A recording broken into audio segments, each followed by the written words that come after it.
Hello everyone, आप सबका स्वागत है। आरआरबी एनटीपीसी 2019 का सीबीटी 1 का मैथ्स का सॉल्यूशन कर रहे हैं, जिसमें 28 दिसंबर 2020 से 14 मार्च 2021 तक जितने भी शिफ्ट में एग्ज़ाम हुए सभी शिफ्ट के सॉल्यूशन कंप्लीट हो चुके हैं। इन सब के वीडियोस प्लेलिस्ट पे मिल जाएंगे। आज की क्लास में 15 मार्च 2021 का दूसरा शिफ्ट का सॉल्यूशन करेंगे। इसका पहला शिफ्ट का वीडियो भी प्लेलिस्ट में मिल जाएंगे। और इन सब के सॉल्यूशन पहले ही कंप्लीट हो चुके हैं। इनके वीडियोज देखने के लिए प्लेलिस्ट विजिट कर सकते हैं। लिंक नीचे डिस्क्रिप्शन में दिया गया है। तो शुरू करते हैं। उससे पहले चैनल पर नए तो चैनल को सब्सक्राइब कर दीजिए। आगे बढ़ते हैं। पहला सवाल है, एक आदमी एक कार्य को 20 दिन में पूरा कर सकता है और एक महिला उसी कार्य को 45 दिन में पूरा कर सकती है। दो पुरुष और तीन महिलाएं मिलकर उसी कार्य को कितने दिनों में पूरा कर सकते हैं? ठीक है, देखिए आप लिख कर भी बराबर कर सकते हैं, नहीं तो यहाँ पर डायरेक्ट मैन और वोमेन का क्या रेशियो आता है हमेशा हम बताते हैं आपको कि मैन के साथ जो दिनों की संख्या है वो वोमेन में चला जाएगा यानी कि 20, और वोमेन के दिनों की संख्या यानी 45 चला जाएगा मैन में। अब यहाँ पर कटाएंगे 5 के 20, 5 9 45, तो 9 और 4 जो है दोनों का कार्य क्षमता का अनुपात आया है। ठीक है, अब यहाँ पर कह रहा है दो पुरुष तीन महिलाएं, तो देखिए एक पुरुष कर रहा है एक दिन में 9 यूनिट काम, तो दो पुरुष कितना करेगा, 9 दूना 18 यूनिट। ठीक है, एक महिला 4 यूनिट कर रही है तो तीन महिला मिलकर 4 तिया 12 यूनिट काम करेगी। अब हम लोग निकालेंगे टोटल वर्क यहाँ पर कितना बन रहा है। किसी से भी निकाल सकते हैं, चाहे आदमी से चाहे महिला से। अगर हम लोग आदमी से निकाले तो एक आदमी 20 दिन में कर रहा है। अगर यहाँ देखें तो एक आदमी का एफिशिएंसी निकला है 9, तो 9 गुना 20 दिन लग रहा है तो 20 से गुना करेंगे। अब इस काम को करेगा कौन, ये दोनों मिलकर, यानी 18 + 12 इसका जो है कार्य क्षमता है। तो 18 + 12 कितना होगा, 30। तो 30 से इसको डिवाइड कर देंगे तो 0 0 कट जाएगा, 3 से 3 बार में 3 दूना 6 दिन इसका आंसर होगा, ऑप्शन नंबर 1। आगे बढ़ते हैं। यदि किसी त्रिभुज के कोणों का अनुपात ये है तो सबसे छोटे कोण की माप ज्ञात कीजिए। रेशियो में तीनों का योग कितना हो रहा है, 5 4 9 6 15 यूनिट। जबकि हम लोग जानते हैं त्रिभुज के तीनों कोणों का योग कितना होता है, 180 डिग्री। तो ये सीधा सीधा कितना गुना है, 12 गुना। सबसे छोटा कोण पूछ रहा है कौन सा है, 4, तो 4 यूनिट का कितना होगा, 12 गुना, तो 4 का 12 गुना करेंगे तो 48 डिग्री जो है इस सवाल का सही आंसर निकलेगा। आगे बढ़ते हैं। अनुपम और विनीत एक साथ खड़े होकर 2 किलोमीटर लंबे वृत्ताकार रेसिंग ट्रैक पर विपरीत दिशा में दौड़ना शुरू करते हैं। ठीक है, विपरीत दिशा में वे क्रमशः 9 और 11 किलोमीटर प्रति घंटा के चाल से दौड़े, वे कितने समय बाद ट्रैक पर मिलेंगे? ठीक है, देखिए इसको समझ लीजिए। मान लीजिए कि ये वृत्ताकार ट्रैक है, एक आदमी इस तरफ जा रहा है तो ये दूसरा आदमी इस तरफ जा रहा है, यानी कि अपोजिट डायरेक्शन में ये दोनों जा रहे हैं। तो इन्हीं दोनों के द्वारा ये पूरा डिस्टेंस कवर किया जाएगा। और किस स्पीड से कवर किया जाएगा, दोनों जब विपरीत दिशा में चले तो उनका रिलेटिव स्पीड हो जाएगा इन दोनों का योगफल, यानी कि 9 + 11 20 किलोमीटर प्रति घंटा। तो वो जो टाइम लगेगा, इसको दूरी कितना कवर करना है, 2 किलोमीटर। किस स्पीड से, दोनों का योगफल यानी 11 9 20 किलोमीटर प्रति घंटा से। जब इसको डिवाइड करेंगे तो टाइम आएगा आवर में, हमको चाहिए मिनट में, क्योंकि आंसर मिनट में दे रखा है, तो आगे हम लोग 60 से गुना कर देंगे। तो ये कटाएंगे 20 से 3 बार में, 3 दूना 6 मिनट इस सवाल का आंसर होगा, ऑप्शन नंबर 4। आगे बढ़ते हैं। यदि ये सब दे रखा है तो ए अनुपात डी का मान पूछ रहा है। ठीक है, देखिए ये खास पैटर्न का है, आपको ऑर्डर देखना है, A B B C C D है। तो इसमें दोनों तरफ जब आप गुना करेंगे तो आपको डायरेक्ट ए अनुपात डी मिल जाएगा। ठीक है, तो आपको यहाँ पर सिर्फ ऑर्डर देखना, उसके बाद सिर्फ राइट साइड गुना करेंगे, क्योंकि इधर भी लिखिएगा तो टाइम आपका वेस्ट होगा। हम सीधा लिखते हैं 2:3 को 2/3, उसके बाद ये बी सी भी 2:3, इसको भी 2/3 लिखेंगे। उसके बाद सी डी भी कितना है, सी डी 3:4, तो इसको 3/4 लिखेंगे। कटाएंगे 2 दूना 4 से 4 काट देते हैं, 3 से 3, तो बचा हमारे पास 1 और 3, यानी 1:3 जो है इसका आंसर होगा, ऑप्शन नंबर 4 में दे रखा है। ठीक है, आगे बढ़ते हैं। निम्नलिखित का मान ज्ञात कीजिए। ठीक है, तो देखिए यहाँ पर क्या है, टेन 40 डिग्री है और नीचे कॉसेक 50 डिग्री है। ये बराबर नहीं है, इसको हम लोग को बराबर करना पड़ेगा। तो टेन 40 को हम लोग क्या लिख सकते हैं, कॉट में अगर लिखेंगे तो ये कॉट 50 डिग्री होगा। अब देखिए यहाँ पर 50 डिग्री है, यहाँ भी 50 है, बराबर हो गया। उसी तरह से कॉट 40 को भी बदल दीजिए टेन में, ये हो जाएगा टेन 50 डिग्री। ठीक है, 50 40 90 हो रहा है, उसी तरह से ये बदल गया। अब देखिए आपको एक चीज़ पता होना चाहिए, जैसे कॉट थीटा बराबर क्या होता है, कॉस थीटा बटा साइन थीटा। ठीक है, और दूसरी बात ये भी पता होना चाहिए कि इसको आप कॉसेक थीटा बटा सेक थीटा भी आपको पता होना चाहिए। और उसी तरह से टेन में भी होता है, टेन तो होता है साइन बटा कॉस, लेकिन आप उसको सेक थीटा बटा कॉसेक थीटा भी याद रखेंगे। ठीक है, तब सवाल आसानी से आप सॉल्व कर पाएंगे। अब देखिए यहाँ पर यही यूज करेंगे हम लोग, कॉट 50 है तो क्या लिख सकते हैं इसको, इसमें अगर कॉसेक बटा सेक लिखेंगे तो कॉसेक 50 बटा सेक 50 होगा। एक कॉसेक ऑलरेडी है तो इसको हम लोग डायरेक्ट 1 बटा सेक 50 लिख सकते हैं, नहीं तो आपको हम लिख के बताते हैं। जैसे लिखना है इसको क्या, कॉसेक 50 डिग्री, और नीचे जो है कोसेक 50 पहले से भी है, और यहाँ पर हम लोग को लिखना है सेक 50 डिग्री, और ये जो पहले से है उसको भी यहाँ पर लिखेंगे कोसेक 50 डिग्री। ठीक है, ये तो हो गया इसका स्क्वायर। उसी तरह से यहाँ भी करेंगे, टेन को क्या लिखेंगे सेक बटा कोसेक में, तो यहाँ हो जाएगा क्या सेक 50 डिग्री, और नीचे कोसेक 50 डिग्री, और सेक 50 पहले से भी है उसको भी हम लोग लिखेंगे सेक 50 डिग्री, इसका स्क्वायर। अब देखिए ये कोसेक 50 कट ही जाएगा, यहाँ पर सेक 50 भी कट जाएगा। अब यहाँ बचा हमारे पास 1/सेक 50, जिसको आप बोल सकते हैं क्या कॉस का 50 डिग्री। अब यहाँ स्क्वायर है तो इसको आप लोग स्क्वायर करके लिखेंगे, और यहाँ भी स्क्वायर है तो इसको क्या लिखेंगे 1/कोसेक को साइन स्क्वायर है तो साइन स्क्वायर 50 डिग्री। ठीक है, अब यहाँ देखिए sine square theta plus cos square theta क्या होता है एक होता है, तो इसका मान एक हो जाएगा, तो एक ही सवाल का जो है आंसर होगा ऑप्शन नंबर 1। आगे बढ़ते हैं, इसका एलसीएम निकालना। ठीक है, अगर ऑप्शन से करना चाहेंगे देखिए 70 में जीरो है लास्ट में, तो एलसीएम में जीरो होना चाहिए, इसमें नहीं है जीरो, इसमें नहीं है जीरो लास्ट में। ठीक है, तो ये दोनों आंसर नहीं होगा। अब बचा हमारे पास ये दोनों ऑप्शन। अगर 210 को देखें तो यहाँ 25 भी है जिसका एलसीएम निकालना, तो 25 का भी मल्टीपल होना चाहिए, लेकिन ये अगर देखें तो ये 25 से नहीं कट रहा है, इसका मतलब ये भी आंसर नहीं होगा। एक ही ऑप्शन बचा हमारे पास, ये इसका आंसर हो जाएगा। अगर आपको निकालना तो सबसे बड़ा नंबर उठा के लिखिए 70, उसके बाद देखेंगे 25 का क्या है, इसमें 5 है, एक 5 है। ठीक है, दूसरा 5 नहीं है तो दूसरा 5 से हम लोग गुना करेंगे। 21 का क्या है 7 है इसमें। ठीक है, 3 नहीं है, 3 से गुना कर देंगे।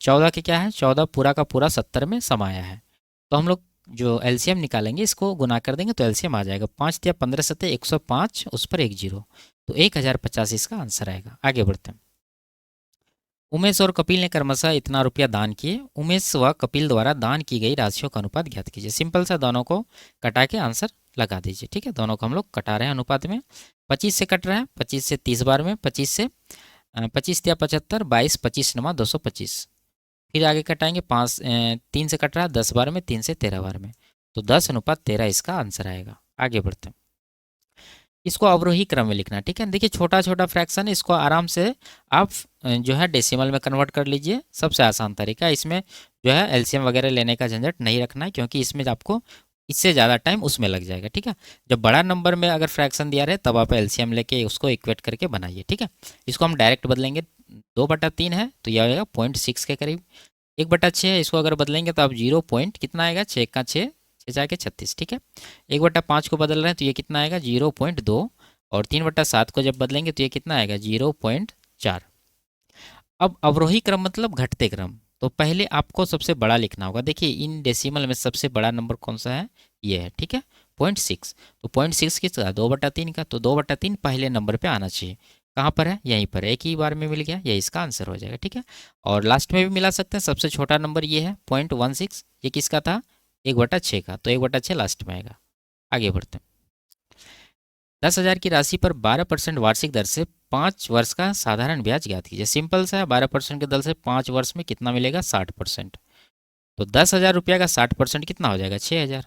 आगे बढ़ते हैं, इसका मान निकालना है, 7 से 98 को कटा दीजिए 14 बार में, इधर हो जाएगा 7 या 21, तो यहाँ बीच में प्लस है तो 21 + 14 कितना हो जाएगा 35, 35 में 22 माइनस कर देंगे तो 13 इसका जो है आंसर निकल कर आ जाएगा। आगे बढ़ते हैं, पहली 10 प्राकृत संख्याओं के वर्गों का माध्य निकालिए। ठीक है, तो सबसे पहले हम लोग को पहली 10 प्राकृत संख्याओं के वर्गों का योग निकालना होगा, योग निकाल के 10 से डिवाइड कर देंगे।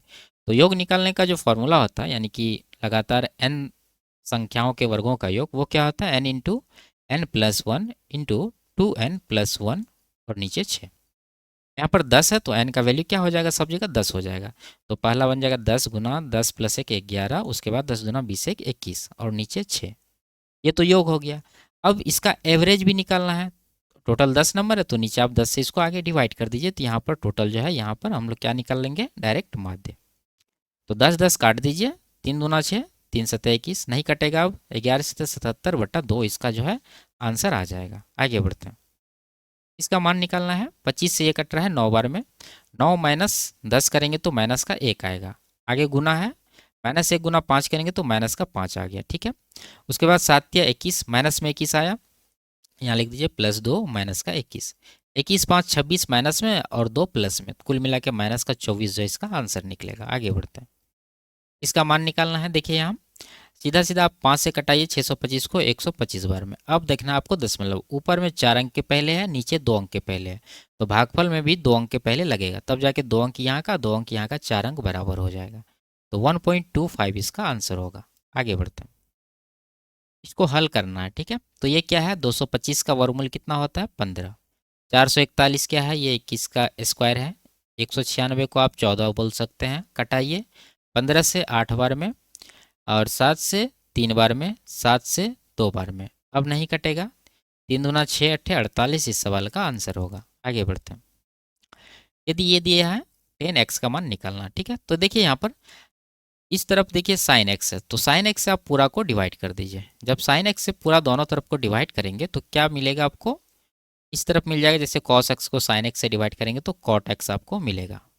उसके बाद बीच में माइनस से माइनस देंगे, फिर साइन एक्स से इस 3 साइन एक्स को डिवाइड करना है, तो साइन साइन तो कटेगा, बचेगा 3, और इस तरफ साइन साइन कट जाएगा, बचेगा √3, यानी कॉट एक्स का वैल्यू आ गया आपको 3 + √3।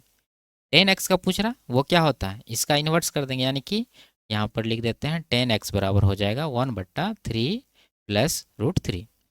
अब इस तरह का आंसर नहीं है, तो आगे इसको परिमेयकरण कर देना होगा आपको, 3 - √3 से ऊपर नीचे गुना कर दीजिए, तो ऊपर तो वही आ जाएगा 3 - √3, नीचे क्या आएगा, यहाँ पर a + b × a - b लगा देंगे, तो 3 × 9 यानी 9 माइनस इधर 3 यानी कि 6 हो जाएगा।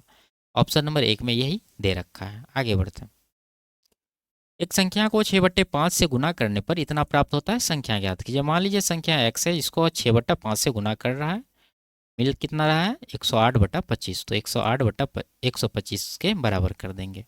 5 से 25 बार में, 6 से 18 बार में, तो x का वैल्यू क्या आ गया 18/25, यही इसका आंसर हो जाएगा। आगे बढ़ते हैं, एक खुदरा विक्रेता 25 रुपया प्रति केजी के भाव पर 54 केजी संतरों से भरा एक बैग खरीदता है। बाद में छांटने पर उसे पता चलता है कि 4 केजी संतरे सड़े हुए हैं। ठीक है, वह सड़े हुए संतरों को फेंक देता है और अच्छे संतरों को 36 रुपया प्रति केजी के भाव से बेचता है। उसे प्राप्त प्रतिशत लाभ ज्ञात कीजिए। ठीक है, देखिए यहाँ पर वो आदमी क्या किया है कि 25 रुपया प्रति केजी की दर से 54 केजी संतरा खरीदा है, तो कुल क्रय मूल्य कितना होगा, यानी कॉस्ट प्राइस 25 का भाव है, 54 केजी खरीद रहा है, तो 25 × 54 इसका कॉस्ट प्राइस हो गया। अब सेलिंग प्राइस देखिए, 36 के भाव से वो बेच रहा है, लेकिन बेच कितना रहा है, 54 किलो तो खरीदा, उसमें 4 किलो तो खत्म हो गया, सड़ गया, तो बचा उसके पास सिर्फ 50 किलो, तो 50 से यहाँ पर गुना हो जाएगा। ये हमारा हो गया सेलिंग प्राइस।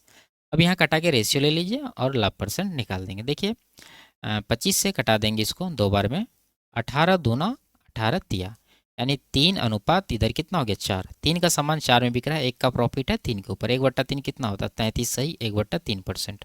ऑप्शन नंबर 1 में दे रखा है। आगे बढ़ते हैं, एक पहिया 66 किलोमीटर की दूरी तय करने में 21,000 चक्कर पूरे करता है, पहिए की त्रिज्या ज्ञात कीजिए। ठीक है, देखिए एक पहिया अगर एक चक्कर लगा दे इस तरह से घूम के, तो वो अपनी परिधि के बराबर दूरी कवर करता है। ठीक है, तो अगर मान लीजिए कि पहिया के त्रिज्या को हम लोग r मान लें, तो इसका एक चक्कर का दूरी कितना होगा 2πr, यानी कि परिधि, तो 2 × पाई का वैल्यू 22/7 रख दीजिए, इंटू r को r माने है तो r, ये एक चक्कर का दूरी हो गया। ठीक है, अब इस तरह का इसको 21,000 चक्कर लगाना है, तो 21,000 से जब इसमें गुणा करेंगे तो इसके द्वारा तय किया गया कुल दूरी निकल जाएगा, जो कि कितना दे रखा है सवाल में 66 किलोमीटर, तो इसको हम लोग 66 किलोमीटर के बराबर कर देंगे। ठीक है, अब इसको कटाइए, आर का वैल्यू निकल जाएगा, तो कटाएंगे तो कितना आएगा, देखिए 7 से कटा देंगे इसको 3,000, और 22 से इसको कटा देंगे 3 बार में, और 3 से कटा दीजिए इसको 1,000 बार में, तो आर का वैल्यू कितना आ गया यहाँ से 1/1000 गुना 2 करेंगे तो 2,000।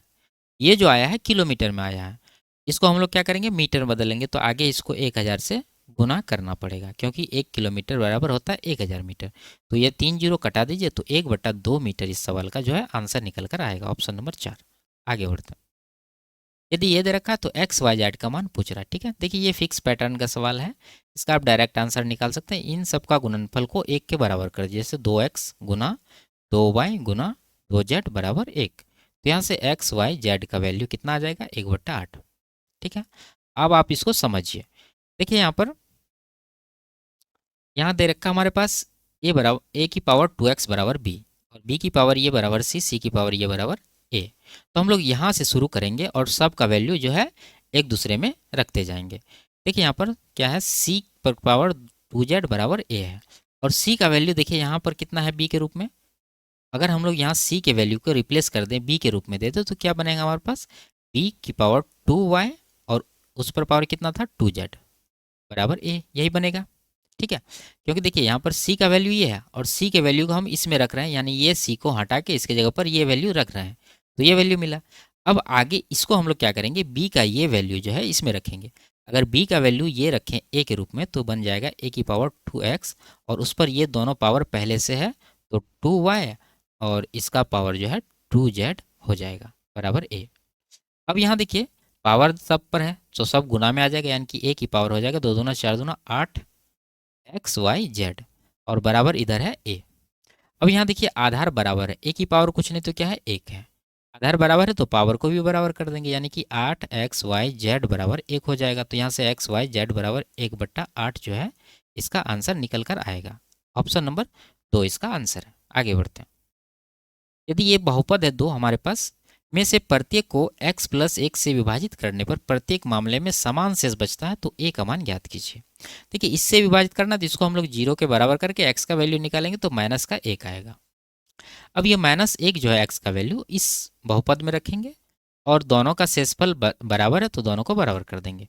तो देखिए यहाँ पर रिमाइंडर हम लोग बराबर कर रहे हैं। अगर इसमें x का वैल्यू रख देंगे ये वाला तो इसका रिमाइंडर आ जाएगा कि इस x+1 से इसको डिवाइड करने पर कितना रिमाइंडर आता है वो हम लोग डायरेक्ट यहाँ पर निकाल लेंगे। तो देखिए 4x की पावर 3 है तो यहाँ अगर x का वैल्यू -1 रखेंगे तो -1 का क्यूब -1 आएगा, -1 गुना 4 माइनस का 4 हो जाएगा। उसी तरह से सबको करेंगे, यहाँ a हो जाएगा, यहाँ पर प्लस का 3 हो जाएगा, प्लस का 1 हो जाएगा। अब इसको बराबर करेंगे इसमें इसका वैल्यू रख के, तो यहाँ पर देखिए -1 की पावर 4 करेंगे तो प्लस का 1 आएगा, फिर माइनस का 1 आएगा, फिर आपको माइनस का 1 आएगा, फिर प्लस का 6 आएगा। अब यहाँ पर आप देखेंगे तो ये -1 कैंसिल कर दीजिए।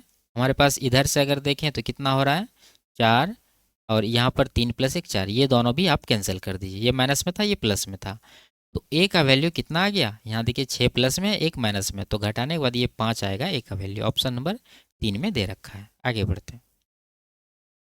432 का 1/6वां भाग, ठीक है, का मतलब गुना 6 से कटाएंगे कितना आ जाएगा, ये 6 7 42 6 दूना 12 72 और 4 से इसको कटाइए 4 पंजे 20 4 चौके 16 से कितना कम है, तो ये तो 72 ही हो गया और ये कितना होगा 54 दिया, यानी 150 + 12 162। कितना डिफरेंस है 90 का डिफरेंस। ऑप्शन नंबर 3 में है। आगे बढ़ते हैं। यदि किसी संख्या का 40% 12 के बराबर है और दूसरी संख्या का 50% 24 के बराबर है तो पहली संख्या और दूसरी संख्या का अनुपात ज्ञात कीजिए। ठीक है, देखिए आप ऑरली समझिए, इसको लिखना जरूरी नहीं। 40% 12 है, कोई संख्या अपने आप में पूरा कब होगा 100%, तो 40 का कितना गुना 100 होता है 2.5 गुना, तो वो नंबर होगा 12 का 2.5 गुना, यानी कि 12 दूना 24 6 30। ठीक है, 12 का 2.5 गुना करेंगे तो 12 को पहले 2 से गुना करेंगे 24 होगा, फिर 12 को आधा से गुना करेंगे यानी 12 का आधा 6, तो 24 प्लस से कितना हो गया 30 हो गया। उसी तरह से यहाँ पर अगर 100% बनाना है 24 को तो कितना होगा 50 का 2 गुना 100%, तो 24 का भी 2 गुना कर देंगे तो वो पूर्ण संख्या कौन सा हो जाएगा 48। अब इन दोनों का रेशियो लेना है तो कटा दीजिए इसको, 6 पंजे 30 6 अट्ठे 48 5:8 इसका आंसर हो जाएगा। आगे बढ़ते हैं। ए और बी एक साथ मिलकर एक कार्य को 36 दिन में पूरा कर सकते हैं। बी 30 दिन बाद कार्य करना बंद कर देता है तो कार्य कुल 40 दिन में पूरा हो जाएगा। ए अकेले उस कार्य को कितने दिन में पूरा कर सकता है, तो जो स्टेटमेंट कह रहा है उसको हम लोग लिखेंगे। ए प्लस बी 36 दिन में कर सकता है तो ए प्लस बी गुना 36 दिन। अब बराबर करेंगे कि कह रहा है यदि बी 30 दिन के बाद कार्य करना बंद कर देता है, इसका मतलब जो है 30 दिन तक कौन काम किया है ए प्लस बी दोनों काम किया है, उसके बाद जो है बी अपना काम छोड़ दिया है, तो यहाँ पर हम लोग ए प्लस बी से 30 दिन तक काम करवाएंगे। उसके बाद बी काम छोड़ के चला गया है, बचा कौन ए कितना दिन काम किया, यहाँ देखिए टोटल काम समाप्त होने में 40 दिन लगा है जिसमें कि 30 दिन इधर हो गया, तो इसका मतलब ए अकेले उसको 10 दिन काम किया होगा लास्ट में, तो यहाँ पर हो जाएगा 10 ए। ठीक है, यानी ए का 10 दिन का काम। अब यहाँ पर ए और बी का कार्य क्षमता का यानी एफिशिएंसी का रेशियो निकालेंगे, तो ए वाला को देख लीजिए, इधर 36 हो रहा है, इधर कितना हो रहा है 30 और यहाँ पर 10, 40 से इधर 36 है, डिफरेंस 4 ए का है, लिख देंगे। बी वाला को देखिए, इधर 30 बी इधर 36 बी, डिफरेंस कितना का है 6 बी का, लिख देंगे। 2 से 2 बार में 2 से 3 बार में, तो ए और बी का वैल्यू क्या आ गया 3:2। अब निकाल लीजिए टोटल वर्क, टोटल वर्क निकालने के लिए आप दोनों तरफ में से निकाल सकते हैं। हम यहाँ से निकाल रहे हैं A+B गुना 36। तो A का 3 है, B का 2 है, जोड़ के कितना होगा 5। तो टोटल वर्क हो जाएगा 5, इसको लग रहा है 36 दिन, तो 36 से गुना करेंगे। अब इस काम को कह रहा है ए अकेले उस काम को कितने दिन में करेगा, तो ए का कार्य क्षमता कितना था 3, तो 3 से इसको डिवाइड करिए तो ए का समय निकल जाएगा 3 से 12, 12 गुना 5, 60 दिन इसको लगेंगे। ऑप्शन नंबर 4 इसका आंसर होगा। आगे बढ़ते हैं। एक दुकानदार को एक वस्तु को 1980 रुपया में बेचने पर 10% की हानि हुई। उसे 15% का लाभ प्राप्त करने के लिए उस वस्तु को किस मूल्य पर बेचना चाहिए। ठीक है, देखिए 1980 जो है ये क्या है, ये 90% का वैल्यू है। कैसे, यानी देखिए उसको बेचने पर 10% का हानि हो रहा है, इसका मतलब वस्तु 90% में ही बिक रहा है, ये 90% ही उसका सेलिंग प्राइस है। तो ये 90% का वैल्यू हो गया। अब उसको 15% का लाभ चाहिए, यानी ये वस्तु को 115% में बेचना होगा। तो निकालना है 115% का, तो 115% से यहाँ पर गुना कर देंगे, यही हमारा जो है सेलिंग प्राइस होगा। तो कटाएंगे 0 0, 9 से 22 बार में ये कटेगा, 22 गुना ये करना है। ठीक है, आप इकाई अंक देख लीजिए, 5 दुना 10, 0 आ रहा लास्ट में, एक ही ऑप्शन में दे रखा है, ये इसका आंसर हो जाएगा। आगे बढ़ते हैं। वह बड़ी से बड़ी संख्या बताइए जिससे इन सबको विभाजित करने पर क्रमशः ये शेष बचता हो। ठीक है, तो वो बड़ी से बड़ी संख्या कौन सी होगी, इन सब में से ये जो शेषफल बच रहा है वो घटाने के बाद जो नंबर बचेगा उनका HCF। ठीक है, तो सबसे पहले हम लोग इसमें सबका शेष क्रमशः घटा देंगे। तो 100, ये पहला है क्या 58, 58 में 4 घटाना है तो ये बचेगा 54। दूसरा है 75, इसमें कितना घटाना है 3। ठीक है, दूसरा शेषफल, तो ये बचेगा 72। तीसरा में 7 घटाना है, बचेगा 90। अब इनका HCF निकालना है, तीनों नंबर जो है 18 का मल्टीपल दिख रहा है। तो पहला हो गया 18 तिया 54, दूसरा हो गया 18 चौके 72, तीसरा हो गया 18 पंचे 90। अब इसमें अगर देखें तो कॉमन जो इसमें नंबर है वो है 18, तो 18 ही इसका HCF निकल कर आएगा, ऑप्शन नंबर 4। आगे बढ़ते हैं। इसका मान निकालना। ठीक है, देखिए आपको वैल्यू याद होना चाहिए इसका। 10 15 का वैल्यू कितना होता है, ये होता है 2 माइनस रूट 3, और यही वैल्यू होता है कॉट में 75 डिग्री का। और 10 75 का अगर बात करें तो ये वैल्यू कितना होता है, ये होता है 2 प्लस रूट 3, और यही वैल्यू होता है कॉट में 15 डिग्री का। बस यहाँ से वैल्यू रख दीजिए, आंसर आ जाएगा। कॉट 15 का 2 प्लस रूट 3, बीच में माइनस है, उसके बाद 10 15 का कितना 2 माइनस रूट 3। कैलकुलेट करिए, 2 प्लस रूट 3 माइनस 2 प्लस का रूट 3 हो जाएगा, ये दोनों कट जाएगा, दोनों को जोड़ेंगे तो 2 रूट 3 इसका आंसर आएगा। आगे बढ़ते हैं। किसी वर्ग के परिमाप और क्षेत्रफल के संख्यात्मक मान बराबर हैं तो वर्ग की भुजा का माप ज्ञात कीजिए। देखिए वर्ग का परिमाप अगर देखें तो 4 गुना भुजा होता है, यानी 4a, और अगर क्षेत्रफल देखें तो a² हो जाएगा। अगर a को a के से कटा दें तो a हमारा कितना आ गया 4 यूनिट, यही इसका आंसर हो जाएगा, ऑप्शन नंबर 4। आगे बढ़ते हैं। सुनील और कमल में से प्रत्येक ने एक साहूकार से एक वर्ष 6 महीने के लिए 40,000 का ऋण लिया, जिसने सुनील से 11% वार्षिक दर से साधारण ब्याज और कमल से 10% वार्षिक दर से चक्रवृद्धि ब्याज, और चक्रवृद्धि ब्याज जो है अर्धवार्षिक आधार पर कैलकुलेट किया जा रहा है। दोनों में से किसने अधिक ब्याज दिया और ब्याज के रूप में कितनी अधिक राशि का भुगतान किया। ठीक है, तो देखिए अमाउंट, ये जो प्रिंसिपल है मूलधन दोनों के लिए सेम है, तो हम लोग रेट देख लेंगे दोनों का कैलकुलेट करके कि रेट में किसको ज़्यादा मिल रहा है, उसी का आंसर देंगे। तो अगर देखें पहला सुनील है, इसका रेट है 11% और इसका जो ब्याज है वो क्या है साधारण ब्याज है। तो एक साल में 11% मिल रहा है, तो टाइम इसका कितना है टोटल 1.5 साल का, तो 1.5 साल में कितना मिलेगा 11 का 1.5 गुना, यानी कि 11 5 16.5, 16.5% ये किसको देना पड़ेगा, सुनील को इतना पे करना पड़ेगा। अब अगर निकालें इसका कमल का, तो कमल का 10% जो है वार्षिक दर है, और यहाँ पर अर्धवार्षिक कैलकुलेट किया जा रहा है।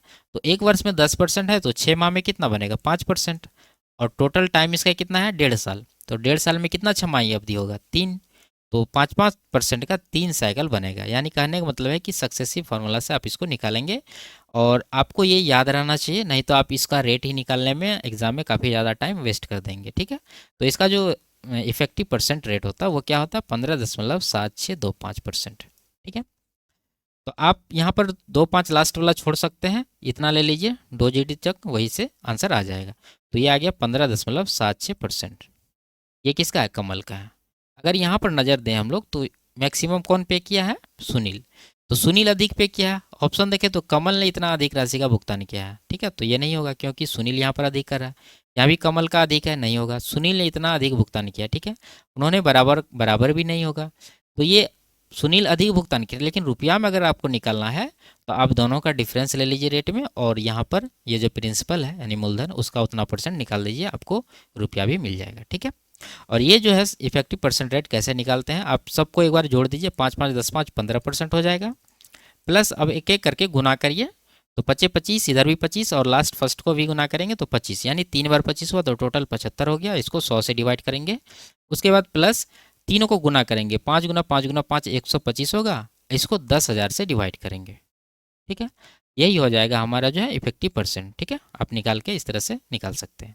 आगे बढ़ते हैं। कह रहा if the mean of 6 observations, ये दिया है, इसका जो मीन है कितना है, 9 है, तो वैल्यू पूछ रहा है कि ए का वैल्यू क्या होगा। तो हम लोग मान लेते हैं कि ए जो है ये माध्य 9 के बराबर ही है। अब तुलना करिए, पहला 5 है, 9 से कितना कम है, 4, -4 लिख देते हैं। दूसरा 7 है, 9 से कितना कम है, 2, -2 लिखेंगे। तीसरा 9 है, 9 के बराबर है, छोड़िए ए को छोड़िए, ए का वैल्यू हम लोग निकाल रहे हैं। 11, 9 से कितना अधिक है, 2 अधिक है, +2 कर देंगे। उसके बाद 12 है, 9 से कितना अधिक है, 3 अधिक है, तो +3 कर देंगे। ठीक है, अब यहाँ देखिए -2 +2 इसको हटा दीजिए, उसके बाद +3 है, -4 है, तो कुल मिला के कितना का यहाँ पर डेविएशन आया है, -1 का। ठीक है, तो -1 यहाँ पर अगर आया है तो आपको यहाँ पर +1 कर देना है। अगर ऊपर +1 आता तो यहाँ पर माइनस कर देते, तो ए का वैल्यू कितना आ गया, 9 1 10। ठीक है, आप जोड़ के समीकरण बना के भी निकाल सकते हैं। ऑप्शन नंबर 4 जो है इसका आंसर होगा। आगे बढ़ते, इसमें कह रहा है निम्नलिखित में से कौन सा समीकरण y अक्ष के समांतर एक रेखा को निरूपित करता है। ठीक है, देखिए आप इसको ग्राफ के थ्रू समझिए। मान लीजिए कि ये है और ये दूसरा है, इसको x अक्ष बोलते हैं और इसको y अक्ष बोलते हैं। अगर मान लीजिए कि y अक्ष के समांतर कोई रेखा मान लीजिए हम ये खींच दें, और ये कोऑर्डिनेट हम मान लेते हैं कि ये इसका 1 है, 2 है, ये 3 है, तो ये कोऑर्डिनेट कितना हो जाएगा, 3 हो जाएगा। और x में भी y का मान लीजिए यहाँ पर 1 है, 2 है, 3 है, ये 4 है, तो ये 3 और 4 इसका कोऑर्डिनेट होगा। अगर हम लोग इसी लाइन पर कहीं से भी उठा लें तो x हमारा कांस्टेंट रहेगा। अगर मान लीजिए यहाँ है तो ये हो जाएगा 3 और 1 का, अगर यहाँ आएंगे तो 3 -1 का हो जाएगा। ठीक है, तो यानी कहने का मतलब है कि x कोऑर्डिनेट इसमें फिक्स है और y अक्ष के समांतर है, तो इसका मतलब वो जो इक्वेशन होगा उसमें y का जिक्र ही नहीं होना चाहिए, यानी कि y उसमें होना ही नहीं चाहिए, y का कोई वैल्यू नहीं होना चाहिए। इस तीनों समीकरण में y घुसा हुआ है, इसको हटाइए, एक ही ऑप्शन है हमारे पास केवल x वाला, यही इसका आंसर हो जाएगा। ठीक है, आगे बढ़ते हैं। तो ये लास्ट सवाल था। वीडियो आपको कैसी लगी कमेंट में ज़रूर बताइए। अच्छी लगी तो वीडियो को लाइक शेयर और चैनल को सब्सक्राइब कर दीजिए। फिर मिलते हैं अगले क्लास में, तब तक के लिए बाय बाय, टेक केयर।